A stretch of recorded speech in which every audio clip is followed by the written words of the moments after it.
কি ভালো নেই? আমিও না। কারণ কি বলেন তো, আমরা পৃথিবীতে যতদিন বেঁচে থাকি আমাদের জীবনে একটাই টার্গেট, জীবনে যা কিছু হোক সব কিছুর বিনিময়ে হলেও ভালো থাকতে হবে। আমরা ভালো থাকতে চাই, এর জন্যই আমরা বেশিরভাগ সময় ভালো থাকতে পারি না। কারণ ভালো থাকতেই হবে সব সময় এমন কোনো কথা নাই।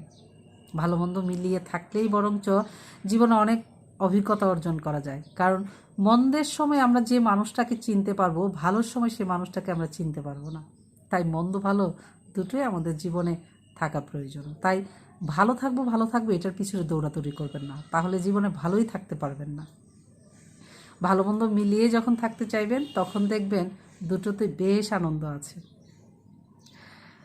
আমরা সুখ এবং শান্তি একটা মানুষের উপর নির্ভর করে, হয়তোবা সেটা ভালোবাসার মানুষের উপরেই কিন্তু আমরা বেশিরভাগ সময় নির্ভর করি। কারণ একটা সময়ের পরে কিন্তু আমরা বাবা মার সংসার থেকে ভালোবাসার মানুষের কাছে, পার্টনারের কাছে যেতে হয়।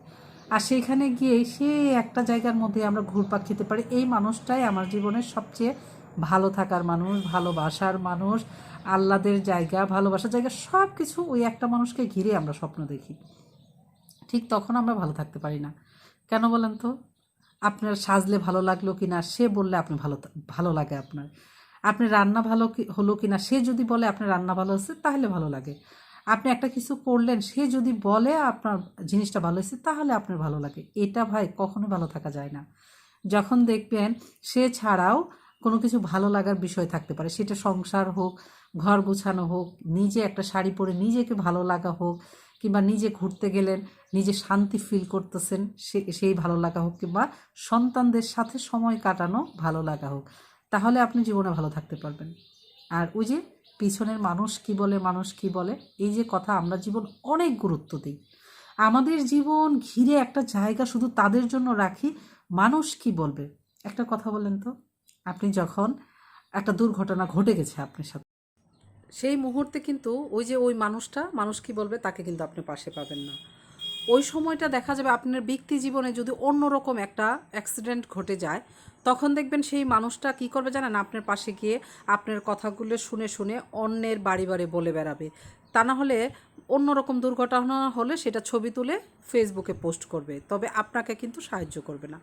সেহেতু এই যে আমাদের জীবন জুড়ে একটা বিশাল বড় অংশ তাদের জন্য রেখে দিছি, এটা একদম বাদ দিতে হবে। কারণ তারা শুধু আপনার গল্পটা অন্যের কাছে শেয়ার করতে যাবে খুব খারাপভাবে, এবং আপনার ছবিটা ফেসবুকে পোস্ট করতে থাকবে, আপনাকে কোনোভাবেই তারা সাহায্য করতে আসবে না। এই যুগে একটা গুরুত্বপূর্ণ বিষয় কি জানেন?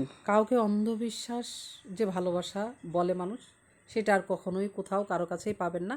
এই বিশ্বাসটা নিয়ে জীবন আর সুন্দর করে সাজানোর চিন্তাও করবেন না। কারণ যেখানে বাবা মা নিজের উপযুক্ত মেয়ে মানে বড় হওয়া সন্তানকে মেরে ফেলে অন্যের জায়গা জমি হাসিল করার জন্য এবং তাদেরকে দোষী করার জন্য নিজের সন্তানকে মেরে ফেলে, তাহলে কোন যুগে আছি বুঝেন? সেই যুগে এসে কাউকে অন্ধবিশ্বাস করে শুধু তার উপর নির্ভর করে জীবন পরিচালনা করবেন, এটা একদমই ভুল করবেন। আমি শুধু একটা সন্তান দিয়ে মানে যেখানে নিরাপদ, সন্তানের নিরাপদ জায়গা বাবা মা, তাদের দিয়ে আপনাদেরকে উদাহরণ দিলাম, বুঝলেন তো? তাহলে কথাগুলো বাস্তবতার সাথে মিল আছে কিনা জানাবেন। আর কে কোথায় থেকে ভিডিওটা দেখছেন কমেন্টে যাবেন। আর মনটা কেন ভালো নেই আমার মতো কমেন্টে জানিয়ে যাবেন।